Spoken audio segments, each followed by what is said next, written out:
Bismillah, wassalatu wassalamu ala rasulillah. Rabbi shrah li sadri wa yassir li amri wahlul uqdatan min lisani yafqahu qawli. Rabbi yassir wa la tu'assir wa tammim bil khair.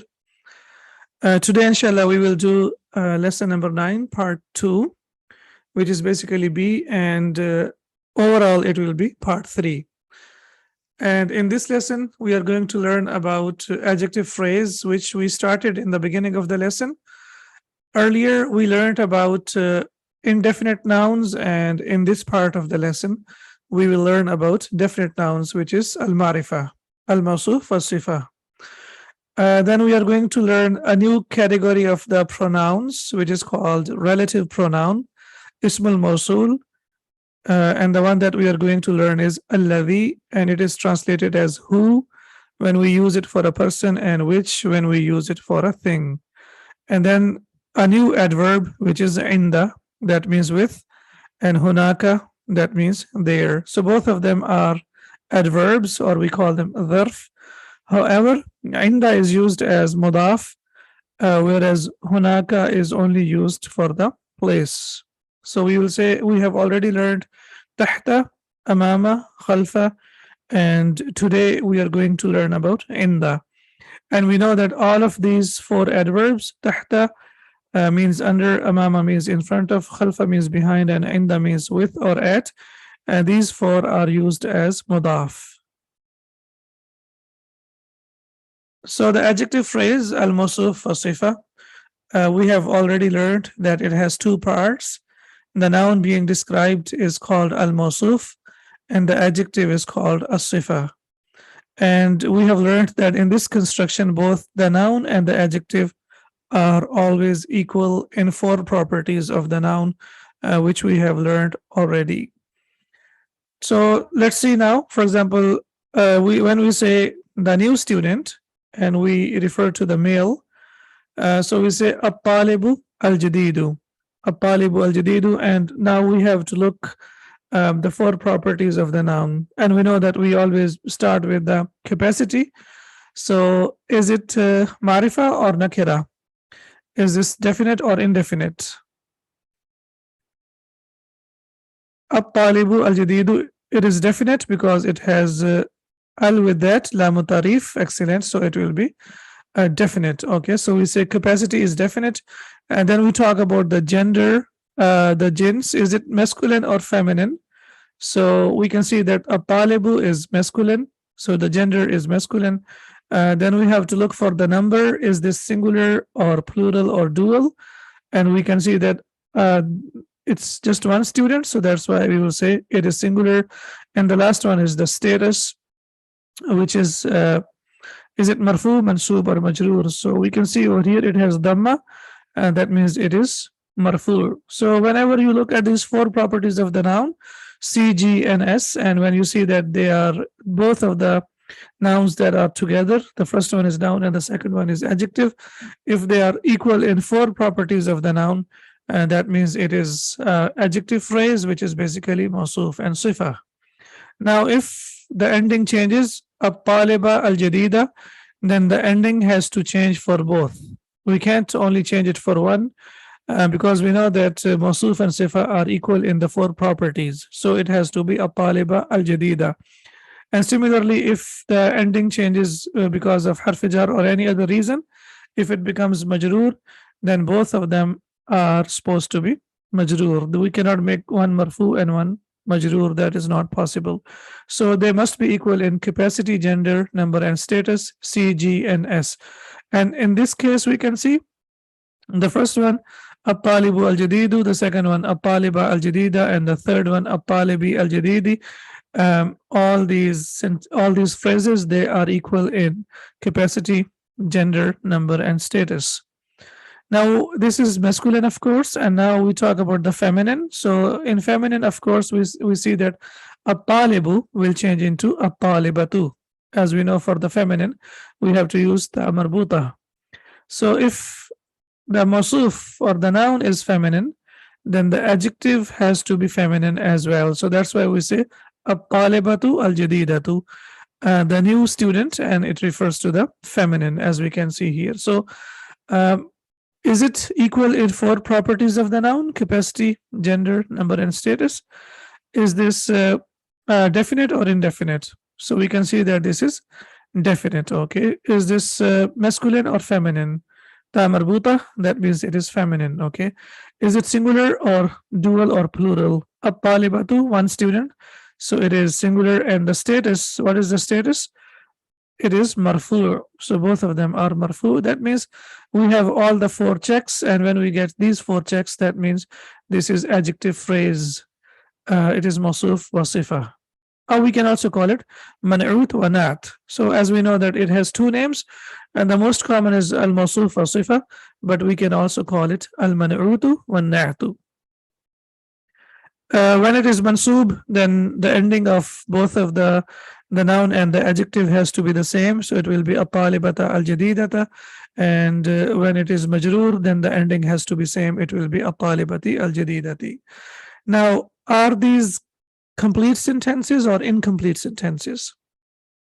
When I say at-talibu al-jadidu, the new student, is it a complete sentence, or am I waiting for incomplete? Because it can be mubtada, but it is not a complete sentence because the khabar is missing. Excellent. So now if we bring the khabar, for example, we say at-talibu al-jadidu dhakiyun, now it becomes a complete sentence. So we will say that this is subject and this is predicate. And you look at the translation, it says the new student is intelligent.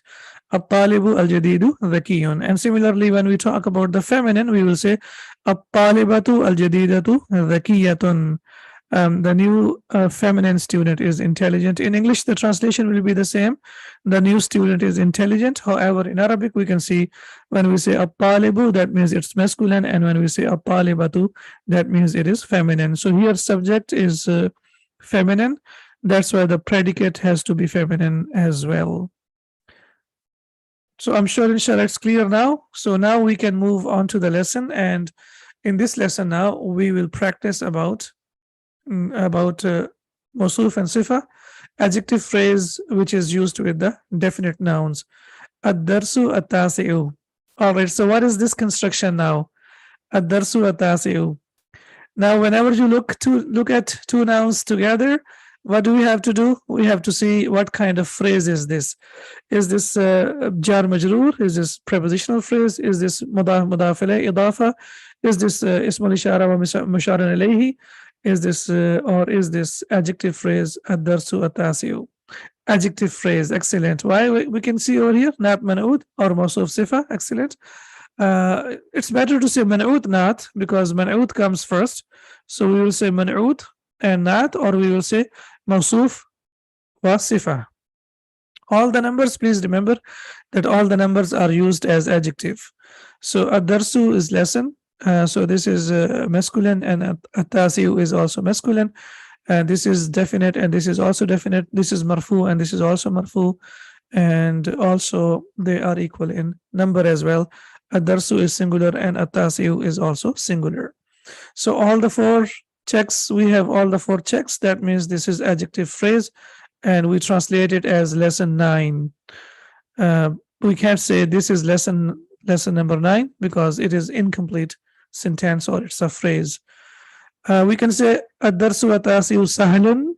Lesson number 9 is easy. Then it will be a complete sentence. But now it is just a phrase.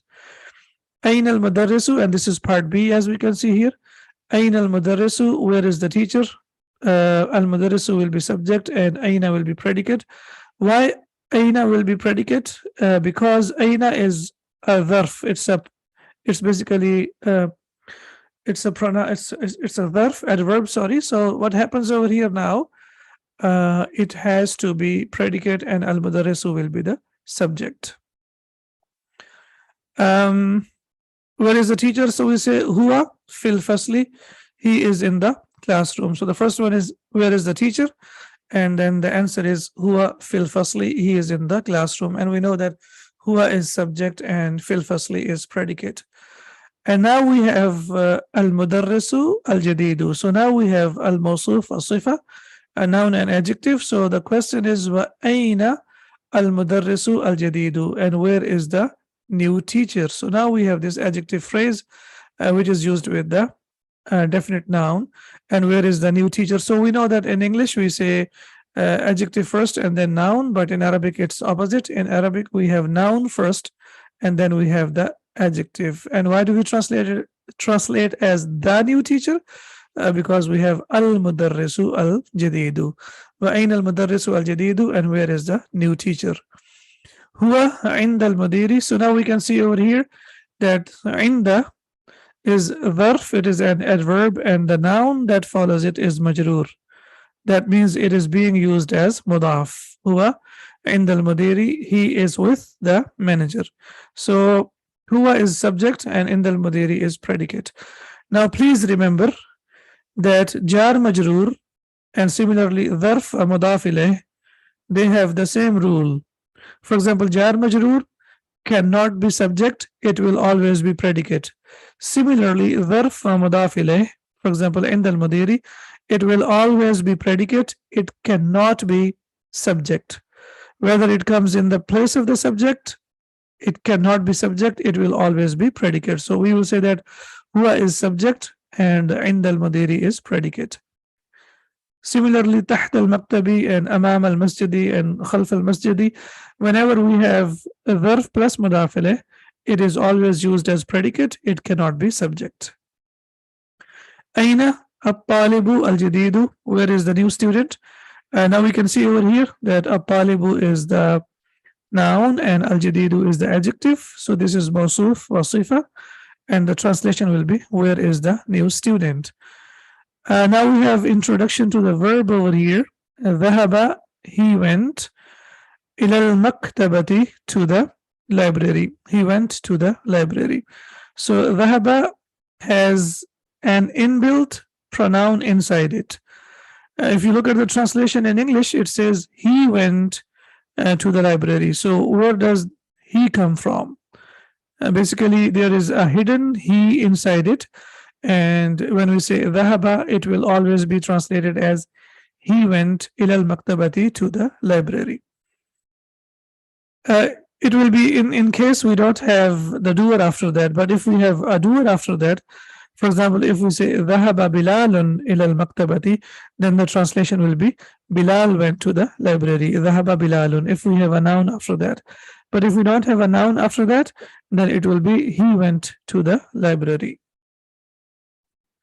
Man ذلك الرجل الطويل, who is that tall man? Man, who, and ذلك الرجل الطويل, ذلك الرجل الطويل, we can see that الرجل is a noun and الطويل is adjective, so this is mawsuf and sifa. And what kind of phrase is this? ذلك الرجل الطويل, إشارة ومشار إليه, right? This is basically, we can see demonstrative phrase where we can see that we have ذلك الرجل. So whenever we have ذلك, تلك, هذا, and هذه, and after that we have al, that means this is a demonstrative phrase. من ذلك الرجل الطويل الذي. Now we have الذي over here, and as we have seen in the introduction of the lesson, that الذي is basically relative pronoun, ism al-mawsul. What function does it have? Basically, it is used to connect two sentences or two ideas. For example, man ذلك الرجل الطويل الذي خرج. And one more thing that we need to know, that after الذي we will always have either a verbal sentence. For example, kharaja is a verbal sentence that starts with a verb, or we will have a nominal sentence that starts with a noun, or we can have jar majroor. So after alladhi, we will have either verbal sentence that starts with the verb, as we can see over here, kharaja al-ana. So this is a verbal sentence. Alladhi is not a conjunction. No, it is a relative pronoun, ism al-mawsul. So kharaja went out, al-ana now, and al-ana is also, it's also an adverb, it's a dharf, and we know that all the adverbs, they end with fatha. Min al-madrasati, from the school. So we will say, who is that tall man who has just come out from the school? So here, the first who, it means man. The first one is man. And the second one is here, which is basically used for alladhi, who has just come out from the school. So alladhi, if it is used for a person, it is translated as who, and if it is used for a thing, then it will be translated as which. So in Arabic we have two, we have who and we have which, but in English we have only one, which is alladhi. And please remember that it is used for masculine. For feminine we have different. This one is used for masculine, as we can see over here. Ar-rajulu is masculine, so that's why ismul mawsul that we are using for this is also alladhi, which is also for the masculine. Then we continue. It says وَمَنِ الْوَلَدُ الصَّغِيرُ الَّذِي خَرَجَ الْآنَ مِنَ الْفَصْلِ. And now it's the similar kind of sentence that we have seen over here. We have waw over here, and we know that this is waw al-atfi. This is conjunction, which is basically used to connect two similar sentences. وَمَنِ الْوَلَدُ الصَّغِيرُ. So don't forget that our emphasis is also on mawsuf as-sifa. So al-waladu is basically mawsuf, as-saghiru is sifa, noun and adjective. Alladhi is relative pronoun, ismul mawsul, and after alladhi we must have a complete sentence. It can be a verbal sentence, it can be a nominal sentence, and sometimes we can have jar majroor after that as well. So kharaja, he went out. So he basically is used for alladhi, he went out. And here alladhi is used for what? It is used for al-waladu. And again, let me repeat that alladhi is used for singular masculine. For singular masculine. Kharaj al-ana min al-fasli, left the classroom right now. Who is the little boy who has just? So just is basically al-ana, as we know, and this is also a dharf. It is also an adverb. And again, we have who, and it is used for man, who is the little boy, al-waladu as-saghiru, who has just. So here who is used for alladhi, as we can see over here, who has just come out from the classroom. The answer is huwa ibnul mudiri al-jadidi. Now we have over here mawsuf and sifa, both of them are majroor. Okay, why are they majroor?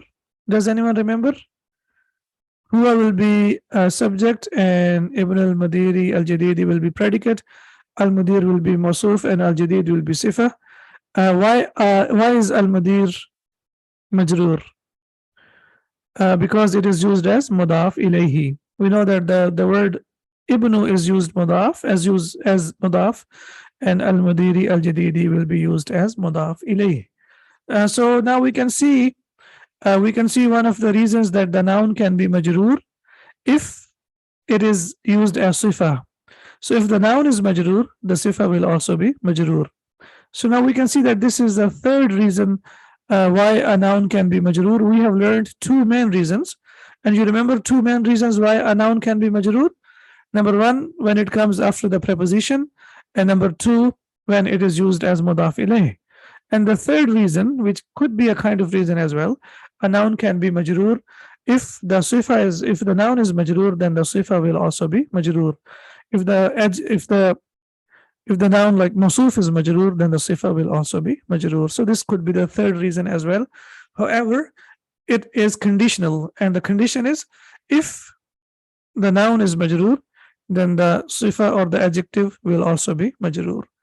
And now we can see he is the son of the new headmaster.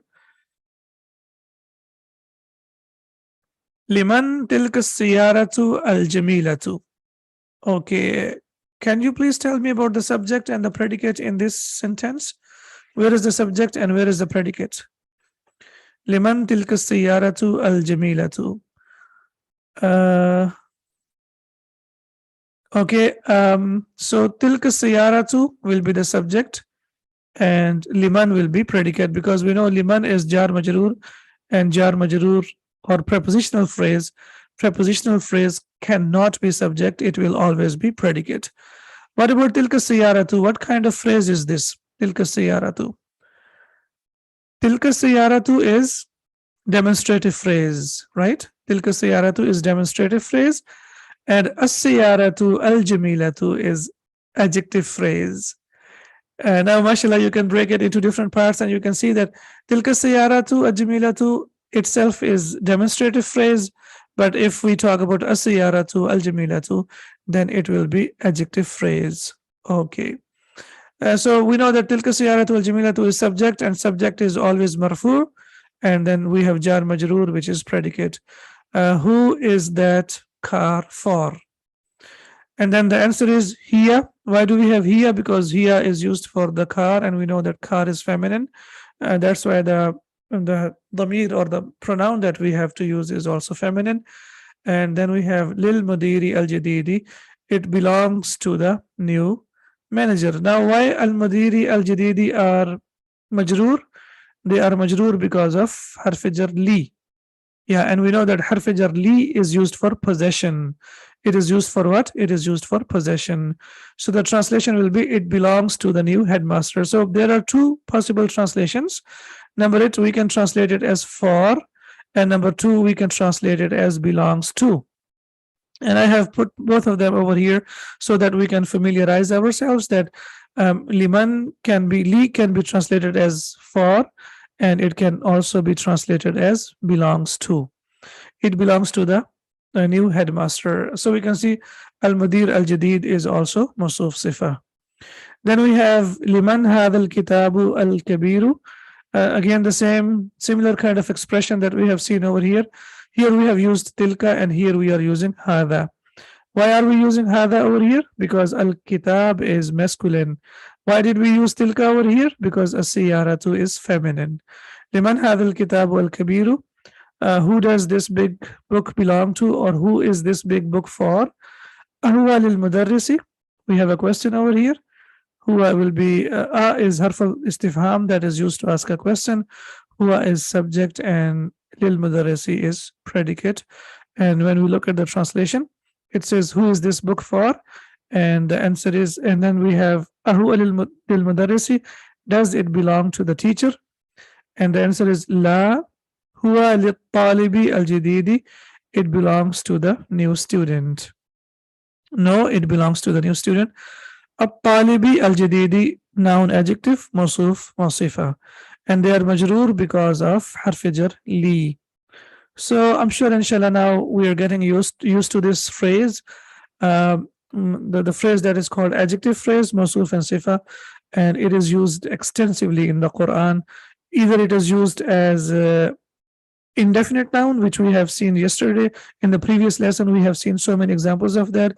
Fiha sururun marfu'a, and there are so many examples that we have seen. And inshallah, in this lesson, we will look at the examples which are for the definite noun, which is marifa. For example, lit talibi al jadidi, for the new student.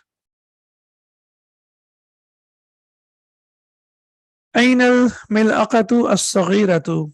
Now we can see that mil'aqa is feminine, and that's why the adjective that is used for it is also feminine.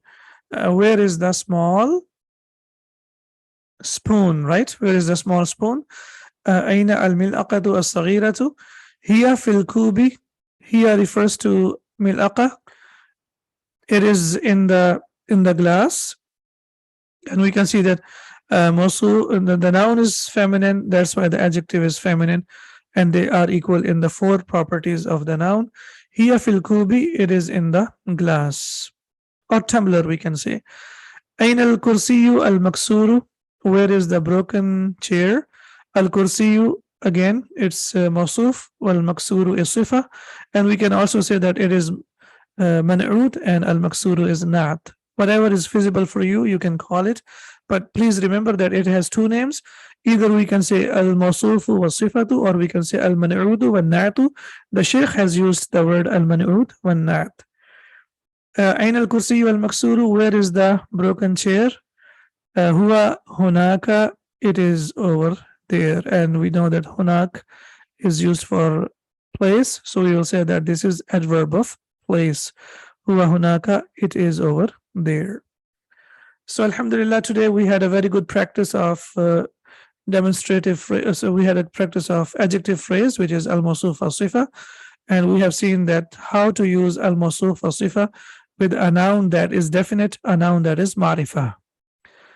Okay, so inshallah, when we meet again, we will do the exercises. Subhanaka Allahumma wa bihamdika, Ashhadu an la ilaha illa anta astaghfiruka wa atubu ilaik. Assalamu alaikum wa rahmatullahi wa barakatuh.